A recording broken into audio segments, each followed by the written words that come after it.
O Aldir, como habitualmente fazíamos, ele vai até a minha casa, eu morava no Jardim Botânico, e aí então eu mostro o samba e conto essa história para ele.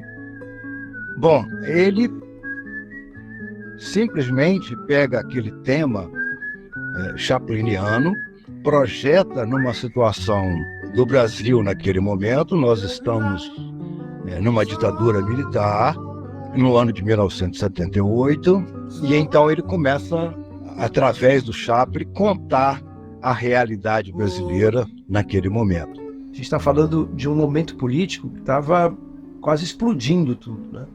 O Mestre Sala dos Mares trata de um momento que teve também uma comoção, mas a gente já conheceu a música com distanciamento histórico. E o Bêbado e Equilibrista era quase que um rádio ao vivo contando o que a gente estava vivendo. Então, para quem estava lá, para quem viveu uma reverberação daquela época ali, ganha contornos realistas mais vivos, assim, mais pronunciados. Então, naquele momento ali, elas se tornam um hino para acelerar esse movimento do Brasil das exceções para a democracia. Peças raras. Olá, tudo bem? Eu sou o Marcelo Abud e estou chegando com nossas Peças Raras. Este é o segundo episódio sobre o Bêbado e a Equilibrista. No anterior, você ouve a participação de João Bosco, que conta como nasce a ideia da música no dia de Natal de 1977, quando ele recebe a notícia da morte de Charlie Chaplin. Desta vez, o bate-papo é com o produtor musical João Marcelo Boscoli, que me recebeu para essa conversa nos estúdios da Trama em julho de 2023. Acompanhe! Meu nome é João Marcelo Boscoli, eu sou produtor musical. João, nós vamos falar um pouquinho de João Bosco e também especificamente de O Bêbado e a Equilibrista. Perfeito. O que representa essa canção, pensando na fase da sua mãe, da Elis, mais politizada? Assim, o quanto que essa música foi importante já na fase mais engajada da Elis Regina como artista? Eu acho que em primeiro lugar, o sucesso dessa música serviu para fazer com que as pessoas, naquele momento que estavam olhando a carreira da Elis, percebessem que em quase todos os álbuns dela havia algum tipo de manifestação política. Às vezes de uma maneira mais diluída, metafórica, às vezes a abordagem era mais antropológica, como as músicas dela que tratam dos pescadores, das crianças na cidade, mas essa era mais explícita mesmo, porque eu acho que a situação naquele momento era explícita. Então, primeiro respondendo, eu acho que a análise que a gente pode fazer naquele instante, se eu fosse um crítico, um acadêmico ou um analista, eu falaria, poxa, não é a primeira, é a mais forte, porque também o momento é agudo. Eu acho que eu sempre tive para mim que a música é uma reportagem do seu tempo. Aquilo que os musicólogos falam da chamada sociogênese da música, né? O solo e o momento, o zeitgeist, né? Que gera aquela obra. E creio que a Elis tenha feito uma leitura, creio que racional e também intuitiva, de natureza emocional, né? Então tem emoções, sentimentos e ideias, mas também o desejo de falar alguma coisa, né? E aquilo tendo sido escrito pelo Aldir e a canção do João, e eles terem conseguido colocar uma mensagem que poderia ter ficado muito ruim, né? Porque o talento deles conseguiu fazer que ficasse boa, né? Mas poderia ficar uma coisa panfletária demais, piegas, poderia passar do ponto. É como muitas vezes eu me refiro às canções do amor, né? Ou de amor. Fazer uma canção de amor, uma balada, falando de um grande amor, é muito difícil ficar bom, né? Porque você pode esbarrar em várias coisas. Então acho que foi uma leitura e uma interpretação que representavam o desejo dela, né, o desejo das pessoas da época. Eu tenho uma visão com uma inclinação junguiana de acreditar que o artista ele capta o inconsciente da sociedade, enfim, dos seres humanos todos, e traz para dentro, processa isso em algum espaço interno, acrescenta muito de si, né? De certa forma é um autor, né? Algere, acrescentar algo, né? E devolve para a sociedade sob a forma de uma obra de arte, né? Então acho que é uma música repleta de significados. Por vários ângulos ela fica muito bem na nossa observação. Se você esquecer da letra, é uma grande canção, né? Perdão, a canção é quando tem a letra.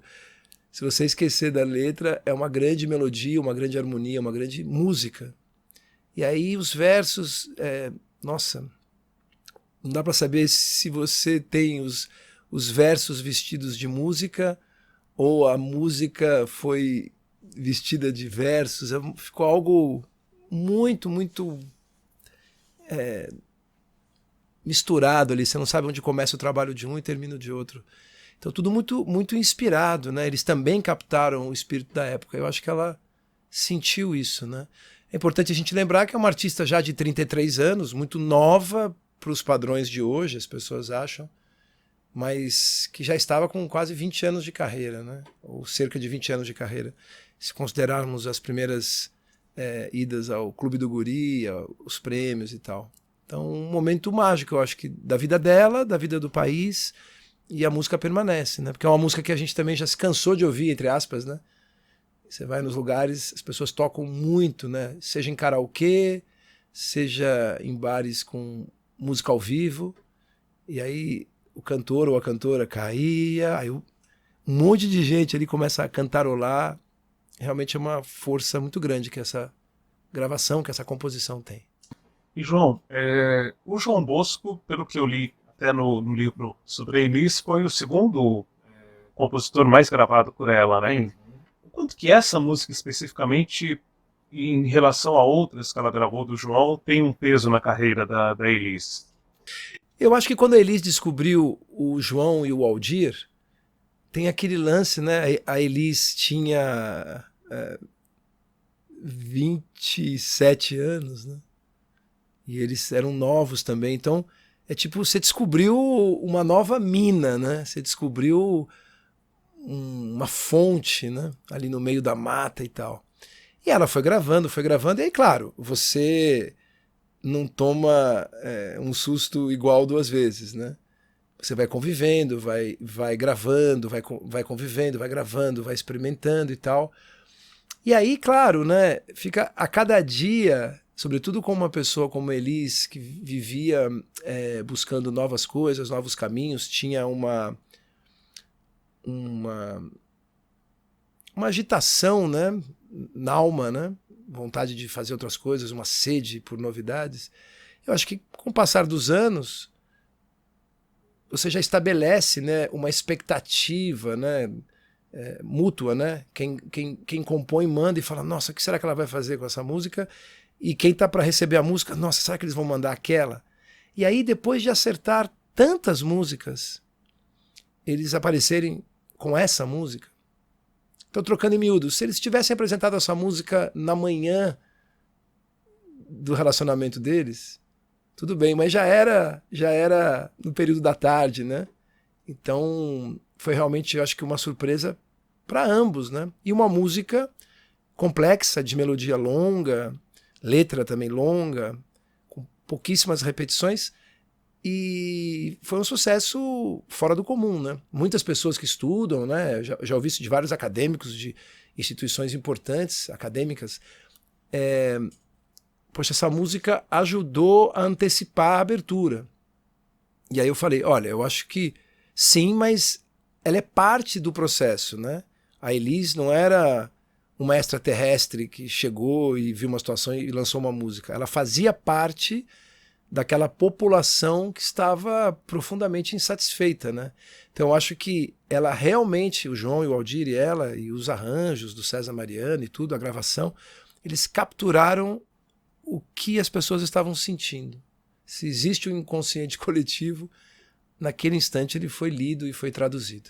Mas pegando um pouco do que você falou, ela é tida como o hino da anistia. Sim. E tem uma história, até fui buscar na internet, encontrei, essas imagens são muito emocionantes, né? Da chegada, né? Isso, da chegada do Betinho e a música sendo executada ali no aeroporto, né? Como é que isso acaba acontecendo e é a partir desse momento que se torna o hino da anistia? Você tem essa... O que eu sei é que já era o hino da anistia para as pessoas que estavam fazendo, era um hino, um contraponto a tudo aquilo que estava acontecendo, um grito de basta, mas um grito poético, né? Se é que é possível, né? Para quem estava envolvido ali, para ela que estava envolvida, desde sempre o endereço era certo. Mas a gente não imagina as consequências e os desdobramentos, né, que aquilo veio a ter. Eu não sei se quando a Elis gravou, ela falou, essa aqui vai ser a música mais tocada do Brasil, vai ser o hino da anistia. Não, isso aqui, vamos dar uma porrada nos caras lá, vamos fazer alguma coisa, vamos falar, a gente precisa se manifestar. Então tinha esse desejo, era essa a energia, né? Claro, tinha que ser uma boa música, tinha que ficar tudo bonitinho e tal. Mas essa era a missão da música, era fazer uma reportagem daquele instante e colocar para as pessoas tudo aquilo que está colocado nas letras, né? Ou na letra, nas palavras, né? Então, agora, logo depois, muito rapidamente ela ganhou essa interpretação, essa visão das pessoas. E eu acho que é uma coisa completamente compreensível, né? Não é uma música que você fala, meu Deus... Como é que essa música virou o hino, né? Ela falava de outras coisas e deram uma outra interpretação. Não, essa era metafórica, claro, né? Essa imagem linda de um bêbado trajando luto, né? É belíssima, mas tinha nomes, né? Tinha, enfim, estava tudo escrito ali. Então, muito rapidamente isso aconteceu. Eu lembro que foi realmente uma comoção entre as pessoas todas que trabalharam nessa música e estavam nesse momento juntos, quando os aviões começaram a pousar, né? E tinha uma emoção muito grande de todo mundo ligada ao Betinho, pela condição dele. Agora, eu tive também uma grande surpresa, uma grande alegria, quando o Betinho, que era o irmão do Enfio, que não tinha o seu nome citado na música, quando virou o Betinho que combatia a fome, né? E aí fizeram a ligação anos depois. Esse aí é o irmão do Enfio. Então, é interessante que é uma música que foi gerando insights e possibilidades de ter outras fagulhas, né, no meio do processo, que foi muito interessante, né? Mas uma questão interessante também, até pensando nisso no antes, né? O Betinho era irmão do Enfio, e o Enfio tinha colocado a Elis no cemitério dos mortos-vivos, no Pasquim, né? Sim, sim. E de repente é uma forma de entender que, você falou, socialmente a Elis já trazia um engajamento, já trazia tudo, só que ela era tida como alheia àquela situação política, até mais ou menos um período da... E o quanto que, de repente, ter o Betinho citado como irmão do Enfio na letra que o Aldir Blanc coloca ali, tem essa força também de um resgate dessa reportagem histórica e da Elis se colocando nesse momento de uma maneira um pouco mais, não sei, explícita. Tem muitas coisas, como eu te disse, né? Sempre teve na vida da Elis, nos discos, até os discos onde ela não imaginava diretamente, não tinha essa consciência toda, mas Menino das Laranjas, Arrastão, enfim. E muitas outras canções tratam do Brasil, né? Do Brasil profundo, do Brasil. Com relação ao Pasquim, o Pasquim fez, né? Como eram homens, né? Só homens, basicamente. Eles fizeram o que os homens sempre fizeram, né? Bateram nas mulheres, né? E não quiseram entender o que estava acontecendo, porque a Elis não foi a única. A Elis trabalhava numa empresa que era a Rede Globo, e acho que quem estudou a história sabe que em determinado momento as pessoas começaram a ficar com medo e dizendo, vai lá e faz, porque vai dar um problema. O próprio diretor da Globo, Armando Nogueira, falou: Elise, eu não vou me responsabilizar e tal, etc. E um dia ela chegou lá e foi obrigada a cantar. E eles, na verdade, poderiam ter compreendido, né? Tanto que o Enfio falou: os homens matamos Elis, né? Então eles foram o que os homens brasileiros são com as mulheres brasileiras na maior parte das vezes, né? Covardes, né? Mas assim, eles têm um ponto. E essa música foi uma grande reconciliação, né? Outro dia eu vi um documentarista dizendo que colheu um depoimento que a Elis teve um caso com o Enfio, que eles namoraram e tal. Eu achei muito engraçado, né? Então acabou servindo como realmente um bálsamo ali, né? E que bom que o Enfio teve a chance de, em vida, ter podido também pedir desculpa. Inicialmente ele achou que ele tinha razão, mas depois eu me lembro muito bem do constrangimento, tanto que quando Elis morreu ele falou essa frase, né? Os homens matamos Elis, né? Mas não é normal, né? Como nos números até hoje você vê o que os homens fazem com as mulheres no Brasil, seja na violência física, seja na violência moral, seja nos salários, seja em tudo, né? Então é isso, é mais daquilo que a gente já conhece. Me espanta vindo de pessoas que são inteligentes e são libertárias e são, enfim, seguem valores humanistas, mas aí a natureza fala mais alto, né? Antes de serem humanistas, são humanos. São homens. Homens. É isso. É isso aí. Bom, pensando um pouquinho na atualidade dessa música, né? Você falou que até hoje a gente ouve, é muito comum e tal. Quando a gente ouve essa música hoje, ela foi feita explicitamente, né? Contando, trazendo nomes que, além do Betinho, outras pessoas que são citadas, né? A atualidade dessa música hoje, como é que você vê? O que recado que ela pode trazer? Até fico pensando que a gente teve momentos não muito distantes desse tempo em que a gente está conversando agora, em que algumas pessoas saíram do país porque estão olhando pressões e tudo mais. Quanto que você acha que essa música ainda passa um recado hoje? Acho que essa música pode ser observada de várias maneiras, mas nesse caso eu coloco em 2 pontos. Primeiro, como uma música apenas, como uma canção muito bem feita. Claro que quem tem a minha idade, eu sou de 70, eu já ouvi essa música 97 mil vezes. É daquelas músicas que vão se desgastando um pouco e você fica até com um cansaço antecipado, né, quando ela começa a tocar. E aí quando você fica muito tempo sem ouvir e você escuta novamente, você fala, poxa, realmente é uma música muito bem feita, muito bem resolvida. Por outro lado, quando você olha a música dentro do que ela se propõe a denunciar, a falar, a tratar, toda vez que ela começa a fazer sentido é um alarme para dizer que a gente está numa direção estranha. Em todo momento que a sociedade tem o bêbado e equilibrista fazendo sentido, é algo que a gente tem que olhar e falar, caramba, o que a gente está fazendo que essa música está ganhando sentido, né? Essa música tem 44 anos, 45 anos, daqui a pouco.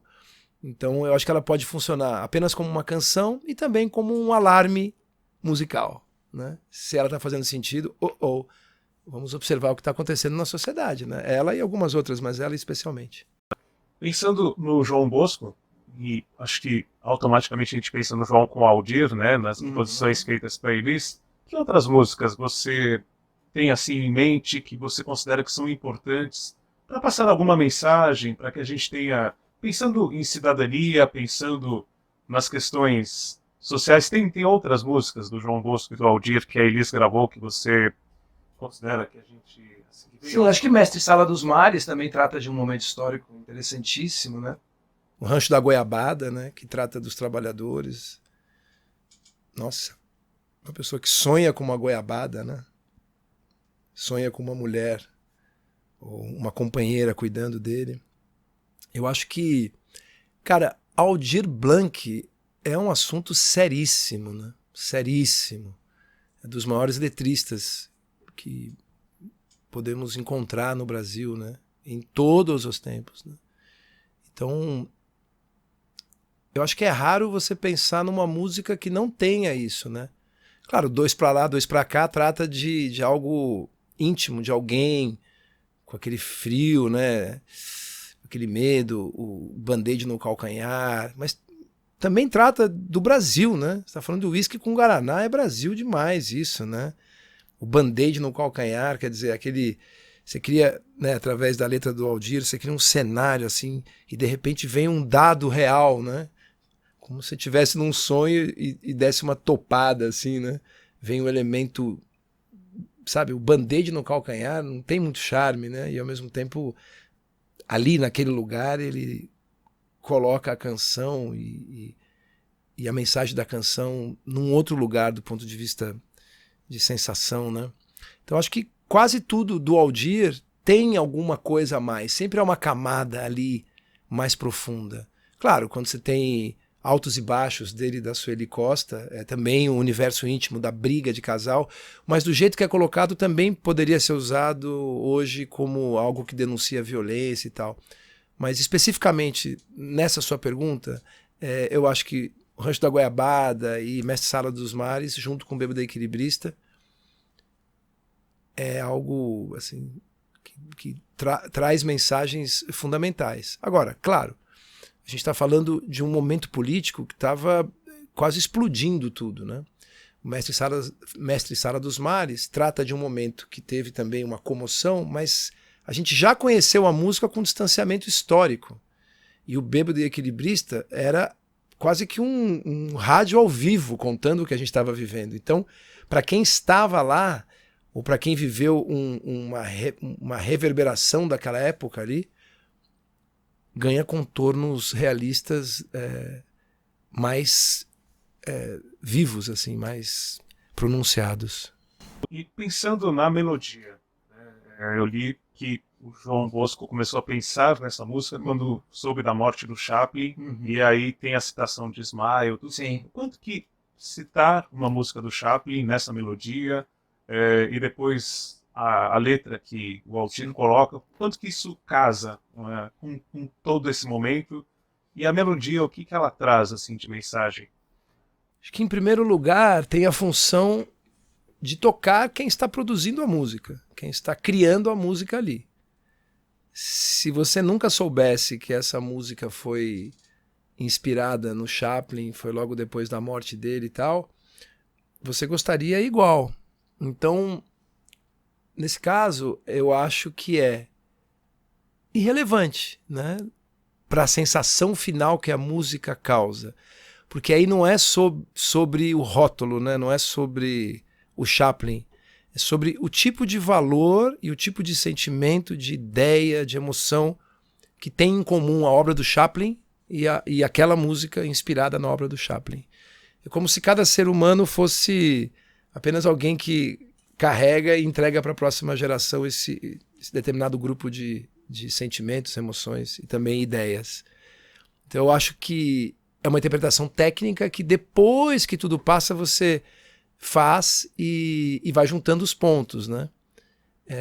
Para quem, como você, como eu, né, nós que trabalhamos com isso, né? Nossa, é verdade, olha isso, e tal, etc. Mas para quem está ouvindo lá é irrelevante, né? A relação entre os intervalos das notas, a melodia em si, tudo isso é mais forte, né? Agora, sabendo desse bastidor, e quem está ouvindo agora, é claro que encanta, né? Você fala, entendi, então é isso.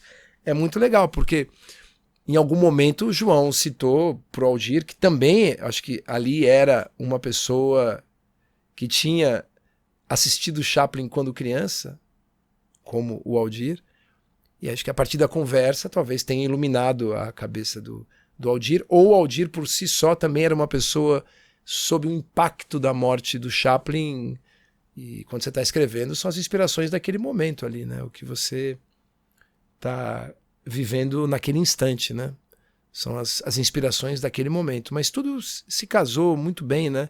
É uma confluência de possibilidades ali, de fatores que o maravilhoso acaso, né? O incerto e o súbito juntaram através desse golpe do destino maravilhoso. Para fechar da minha parte, pensando no contexto do show Transversal do Tempo, quanto que essa música pesava nesse show e ornava com o repertório em si? Eu acho que essa música ela foi gravada no álbum seguinte do Transversal do Tempo, né? No Essa Mulher.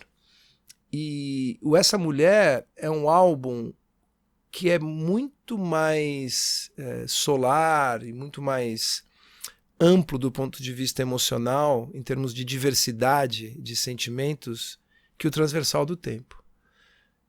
O Transversal do Tempo era quase que um anti-show, né? Não tinha cenário, as pessoas, né, vestidas como trabalhadores. O cenário era construído, eram andaimes fazendo tudo, sirene de polícia. Então era um show, farol fechado, exatamente. Todas essas coisas, né? O passarinho com proibido cantar, né? Aquela placa de trânsito com passarinho e proibido, né? Aquele risco transversal ali, vermelho. É belíssimo, mas é pesado, porque o momento era pesado, né? Então, se fosse uma filmografia, você fala, bom, essa é a fase mais pesada da carreira da Elis, né? E é porque o momento era assim, né? Era muita dureza, estava tudo muito nublado, muito pesado, muito sem esperança, né? Muita preocupação, algum medo. Já era para ter acabado e não acabou, quando é que vai acabar isso e tal. Então, eu acho que isso tudo para todos foi uma antessala da criação do Bêbado e Equilibrista. E não era o álbum inteiro Essa Mulher de 79 como o Transversal do Tempo, todas as músicas quase uma pancada, né? Tinha momentos, Eu em Rosa, Cai Dentro, Basta de Clamares Inocência, são outros ares, né? Exatamente, outros ares. E essa música veio no meio, e ela também é curiosa, talvez isso tenha até ajudado na absolvição dela pela censura, que a melodia dela vai te levando, e você vai falando umas coisas super duras e pesadas de um jeito leve, né? Tipo, hoje nós vamos todos nos despedir dessa vida, vamos morrer. Nossa, o que você está falando, né? Só que a música da fala ameniza o primeiro impacto do texto, né? Como se fosse uma agulha muito fininha que atravessa a pele e injeta os medicamentos ali, né?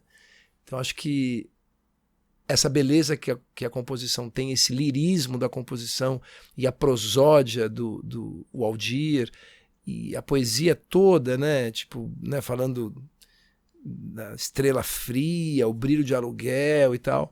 Eu achei curioso, né? A vida inteira que não tenham proibido a volta do irmão do Enfio, com tanta gente que partiu.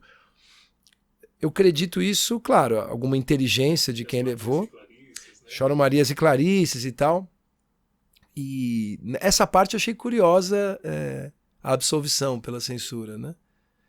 Acho que teve uma habilidade de quem foi lá, etc, né? Mas creio que a melodia tenha colocado essa mágica, tenha dado essa dispersada, e acho que o censor que estava lá analisando começou a batucar na mesa de trabalho e se deixou levar, porque a melodia realmente é muito bonita, né? O João Bosco e Aldir Blanc, que dupla.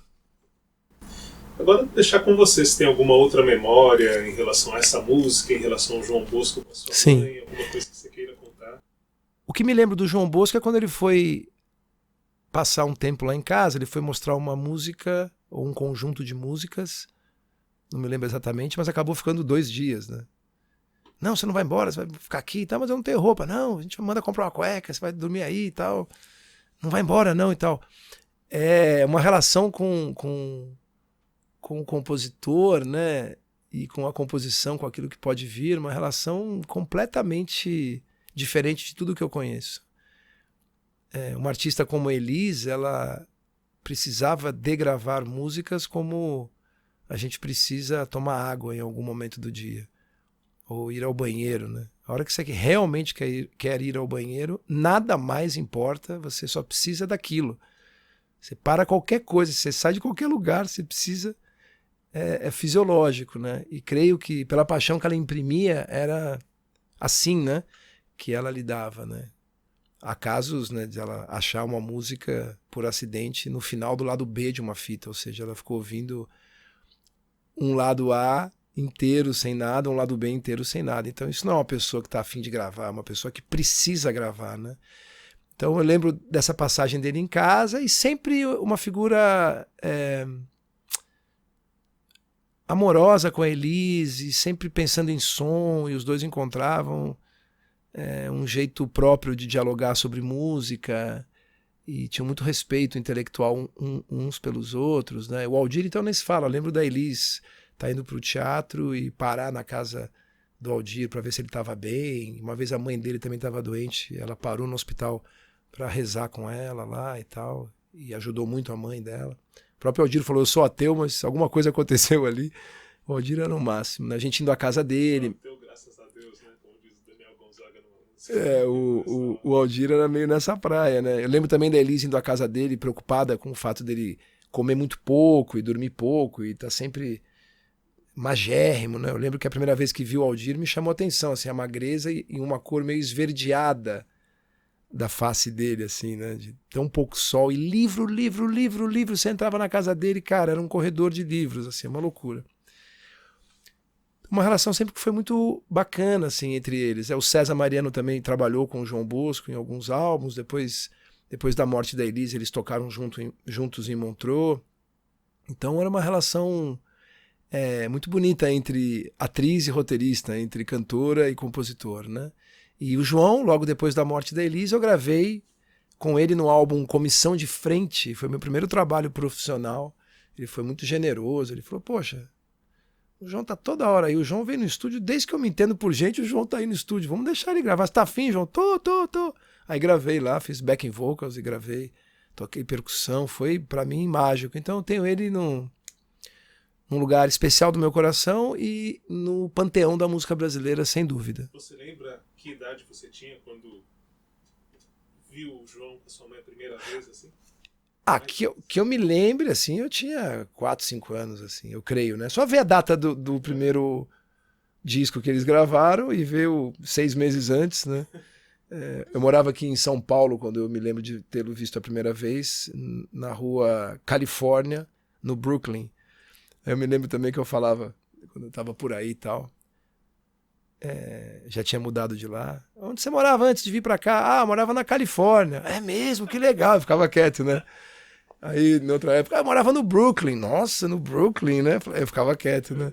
Então, deliciosas lembranças. Criança, né? Criança não gosta de perder, né?